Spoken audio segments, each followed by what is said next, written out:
Le corps humain est incroyablement résistant.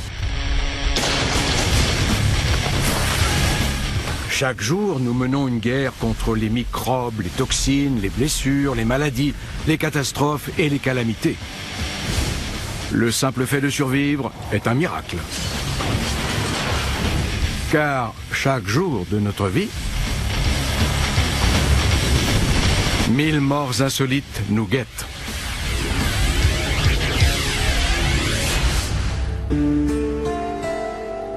Dans quelques instants, Billy Desmaillots va mourir de froid.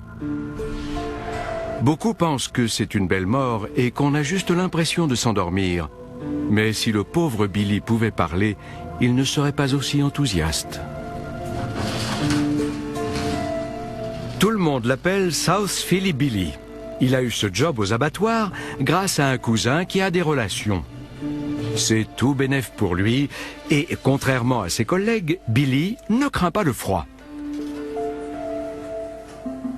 La chambre froide de l'abattoir est maintenue à la température de moins 23 degrés. Parfois, pour rigoler, les employés enferment un collègue pour 1 ou 2 minutes, mais ce jour-là, pour Billy, ce n'est pas une blague. La porte est bloquée!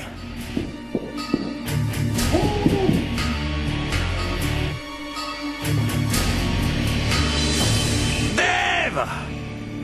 La température corporelle de Billy est à un niveau normal, à 36 degrés, mais quand la porte claque, le compte à rebours fatal se met en marche.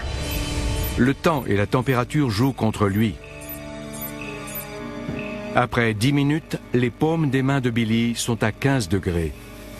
Tous ceux qui sont déjà restés longtemps dans le froid sans gants le savent bien. Ça fait un mal de chien. Les capillaires à la surface des mains se contractent et le sang se retire dans le thorax et l'abdomen pour assurer le fonctionnement des organes vitaux. Cette réaction au froid intense fait partie de nos mécanismes de défense. Le corps humain laisse le froid geler les orteils, les doigts, les mains et les pieds pour assurer sa survie. Après 17 minutes dans la chambre froide, la température corporelle de Billy baisse à 35 degrés et les conséquences sont immédiates. Au cœur de son cerveau, l'hypothalamus détecte la chute de température et ordonne la constriction de tous les capillaires à la surface de la peau. Le sang qui réchauffe le corps de Billy quitte à présent ses extrémités. L'hypothermie, qui signifie manque de chaleur, débute lorsque la température du corps passe sous les 35 degrés. La température continue alors à chuter à raison d'1 degré toutes les demi-heures.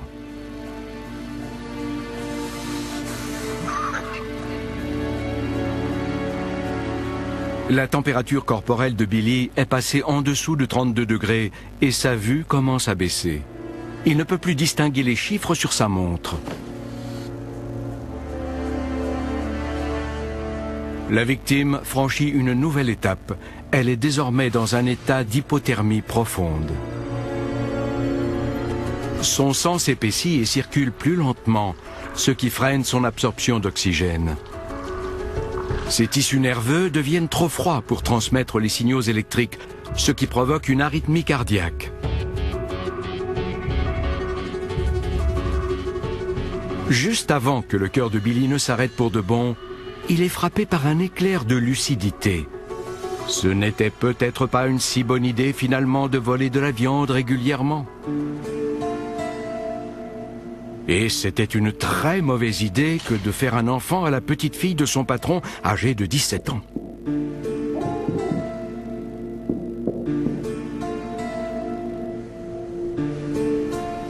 Comme le dit le vieux proverbe italien, la vengeance est un plat qui se mange froid. Repose en paix, South Philly Billy.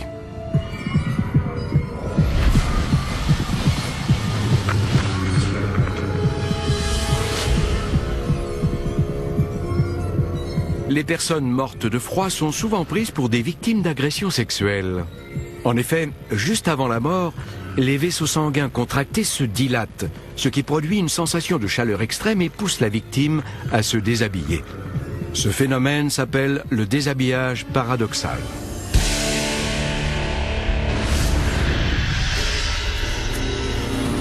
Les passagers de cet avion de tourisme sont sur le point de mourir. La cause de leur mort n'est pas celle que vous croyez. Si on remonte au début de cette histoire, ces trois amis sont très loin de se douter que leur journée ainsi que leur vie allait finir ainsi. Richard Paxton et ses deux amis ont exploré les récifs de Cabo San Lucas pendant 3 jours. Ils décident de s'accorder une dernière plongée avant de rentrer.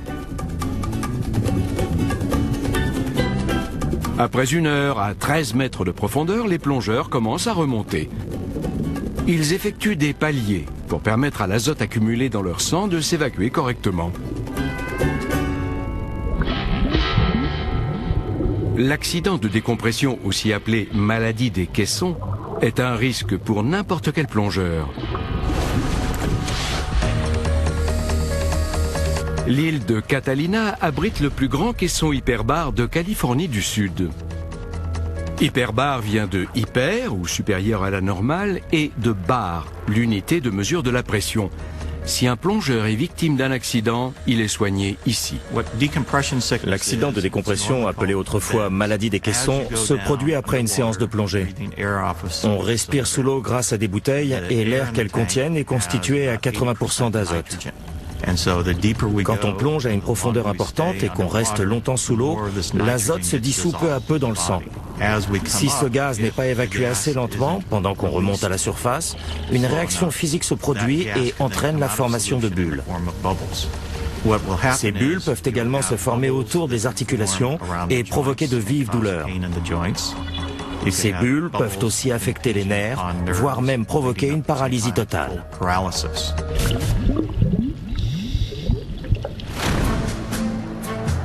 Richard a hâte de remonter à bord de son nouveau jouet, un cadeau qu'il s'est offert après avoir obtenu son brevet de pilote. Il était tellement enthousiaste qu'il en a oublié une règle essentielle de la décompression, ne jamais plonger et voler le même jour. Dès que l'avion non pressurisé décolle pour atteindre sa hauteur de croisière, 3600 mètres, Richard et ses amis commencent à ressentir les premiers symptômes de l'accident de décompression. Plus l'altitude est élevée, plus on a de chances d'avoir un accident de décompression. Le pire des scénarios, dans leur cas, ce sont des dégâts concentrés dans l'appareil vestibulaire. Des bulles se forment dans l'oreille interne, l'organe qui régule l'équilibre, et cela provoque de graves nausées et des vertiges très violents. C'est une très mauvaise idée de voler après avoir fait de la plongée. Richard est aux commandes de l'avion, mais il perd progressivement le contrôle de son corps et de son esprit. Le pire des scénarios est en marche. Complètement paralysés par leur malaise, les trois hommes sont aux premières loges d'un spectacle terrifiant, leur avion fonçant tout droit sur une montagne.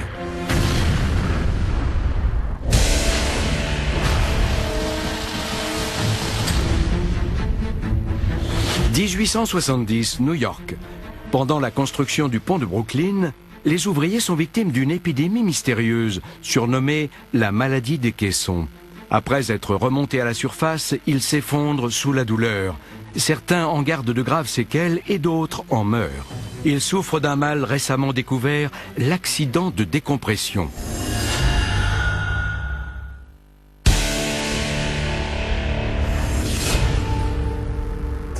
Les habitants d'Haïti en connaissent un rayon sur la mort. Son histoire est riche en rituels occultes et en pratiques vaudou. La mort est intimement liée à la culture haïtienne.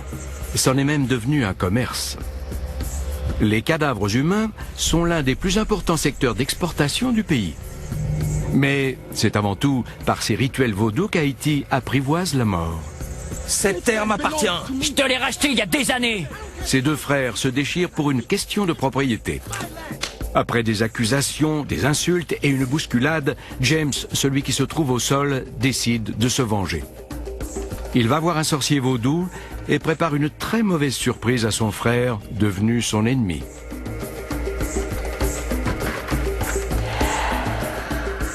Cette poudre blanche semble inoffensive.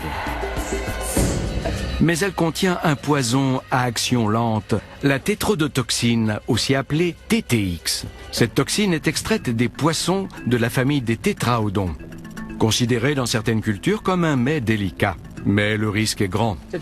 On trouve la tétrodotoxine dans certains poissons, comme le fugu, très prisé au Japon. Quand les gens en mangent, c'est parfois pour réaliser une forme d'exploit, à savoir ingérer juste assez de chair de poisson et de tétrodotoxine pour provoquer un empoisonnement localisé dans la bouche. Mais si vous en mangez trop, ou si vous mangez certaines parties spécifiques, comme les organes internes, vous risquez un empoisonnement à la tétrodotoxine. À peine 2 jours après sa querelle avec son frère, James est déclaré mort. Mais en fait, lors de son enterrement, il est juste paralysé, tel un zombie, conscient mais incapable de bouger ou de crier.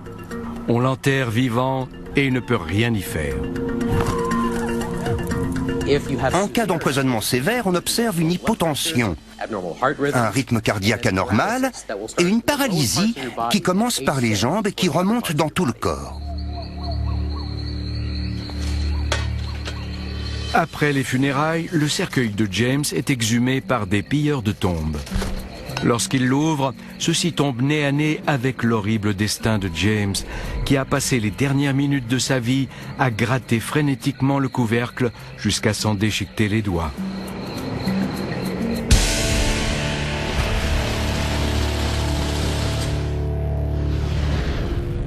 Cet homme qui bat des ailes s'appelle Dolph Schmidt. Ce bibliothécaire allemand voue une véritable passion aux poissons. On est des poissons. Dolph veut se rapprocher autant que possible des poissons. Il veut nager comme eux et surtout avec eux. Pour réaliser son rêve, cet ichthyologiste amateur va jusqu'à fabriquer une combinaison de poissons. Il récupère un vieux matelas à eau, le découpe et l'assemble pour former une tenue d'homme-poisson. Dolph a hâte d'essayer sa nouvelle combinaison. Il se rend au lac voisin et là il enfile sa tenue de poisson et se dirige vers l'eau. Mais il se déplace lentement et il commence très vite à surchauffer. Notre corps produit de la chaleur et nous devons la dissiper dans notre environnement. Toutes les cellules sont métaboliquement actives et quand de l'énergie est produite, de la chaleur se dissipe. Le corps humain possède des millions de glandes sudoripares situées juste sous la peau. Quand la température du corps augmente, la sueur se forme dans ces glandes et est sécrétée à la surface. Quand la sueur s'évapore, la chaleur est dissipée et le corps se refroidit. Dans cet exemple, le matériau utilisé par cet homme est totalement imperméable et aucun échange avec l'extérieur n'a lieu. Ça crée une sorte de microclimat sur sa peau. L'effet est alors doux. Il n'évacue plus la chaleur par la transpiration, ni par le rayonnement thermique. Il n'avait donc aucun moyen de réguler sa température. Si la température extérieure avait été basse, cela aurait pu le sauver. Malheureusement pour Dolph, il fait très chaud, 36 degrés. Il se dirige vers la rive du lac, mais très vite, il ressent les premiers effets de l'hyperthermie.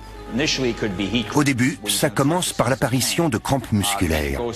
Ensuite, les symptômes s'aggravent avec une baisse de la tension artérielle, des signes de délire et de perte d'équilibre. Ensuite, c'est l'hyperthermie grave. Arrivé à ce stade, si on n'est pas rapidement rafraîchi, la mort est inévitable. Pour atteindre un tel état, il faut normalement environ 3 heures. Mais il fait si chaud et Dolph a dépensé tellement d'énergie qu'il ne lui a fallu que 15 minutes. Le bord de l'eau est presque à portée de main, mais la température corporelle de Dolph dépasse les 42 degrés. Juste avant de mourir, Dolph réalise son vieux rêve. Il sait maintenant ce que c'est que d'être un poisson hors de l'eau.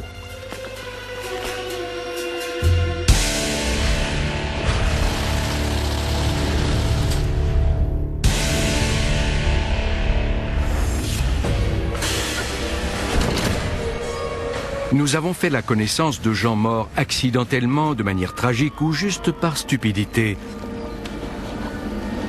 Mais quand les hommes s'entretuent, la mort est encore plus inventive. Faisons donc un saut dans le passé. Les hommes n'ont jamais été très tendres les uns avec les autres et le 2e siècle de notre ère ne fait pas exception. Imaginons que vous êtes cet homme barbu, vêtu d'une peau de bête et que vous avez froissé les chefs de la tribu. Que se passe-t-il ensuite? Vous êtes enveloppé dans la peau d'un animal fraîchement tué, puis on vous emmène dans la forêt pour vous attacher à un arbre. La suite des événements dépend des espèces de carnivores qui peuplent la zone. En général, les vautours sont les premiers à détecter l'odeur et se jettent sur le supplicié comme sur un repas de fête. Leur bec tranchant comme un rasoir vous déchiquette, morceau par morceau, et vous êtes dévoré vivant. C'était le bon vieux temps. Comment tu t'appelles? Tu sais très bien comment je m'appelle. C'est vrai? Petit malin. Elle s'appelle Shanna Richardson. Et voici Rick West, son mari et instructeur de parachutisme. Shanna est sur le point de faire sa première chute libre en solo. Alors, Shanna, tu vas faire quoi? Mon premier solo. Shanna s'est longuement préparée à ce saut et sait exactement ce qu'elle a à faire. Au-dessus de l'aérodrome de Joplin, dans le Missouri, le temps est idéal pour sauter. Une fois arrivés à une altitude de 3600 mètres, Shanna et Rick ouvrent la porte et quittent l'avion. Rick a filmé la descente grâce à sa caméra. Bien joué, Shanna. Ouais, bravo, ma belle. Je l'ai vu ouvrir sa voile et je me suis dit, beau travail, Shanna. Et la seconde d'après, je l'ai vu tournoyer devant moi. Je me disais qu'il fallait qu'elle se calme. Je pensais qu'elle s'amusait. Quelques secondes plus tard, je me suis rendu compte qu'elle ne s'amusait pas et qu'il y avait un problème. Shanna! Shanna! Mon cœur s'est serré et je pouvais à peine respirer. Je savais qu'il fallait que je fasse quelque chose. Mais quoi? Me rapprocher? Elle était si proche de moi que je me disais, si seulement je pouvais l'attraper. Mais je savais qu'en pratique, si j'essayais, nos voiles s'en mêleraient et on mourrait tous les deux. Alors je me suis mis au-dessus d'elle, en criant, tire sur les freins, tire sur les freins, tire sur les freins, tire sur les freins, tire sur les freins, tire sur les freins, Shanna, tire les freins, tire sur les freins. Et je l'entends me répondre. Elle dit qu'elle tire sur les freins, mais que ça marche pas. On ne l'entend pas sur la vidéo, mais c'est vrai.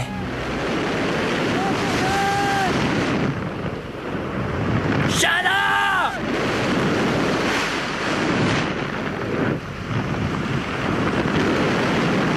Shanna! Les freins! Et je ressens... En approchant du sol, j'ai commencé à avoir la nausée. Shanna!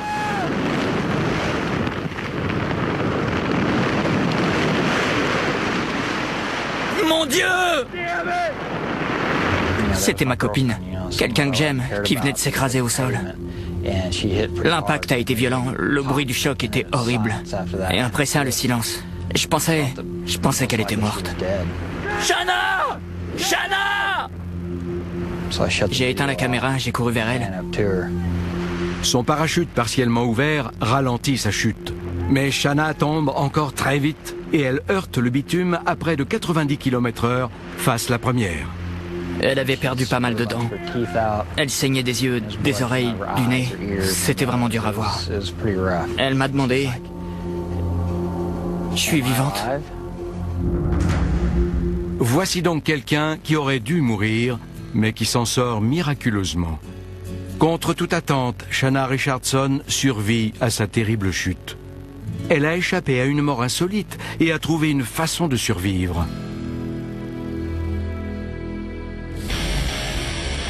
La mort. Souvent, on cherche à l'éviter. Parfois, on la défie en niant son existence. Mais elle fait autant partie de nos vies que la vie elle-même. Que ce soit par un coup du sort malheureux ou par la main vengeresse du destin, chaque commencement a une fin. Tout comme cette émission.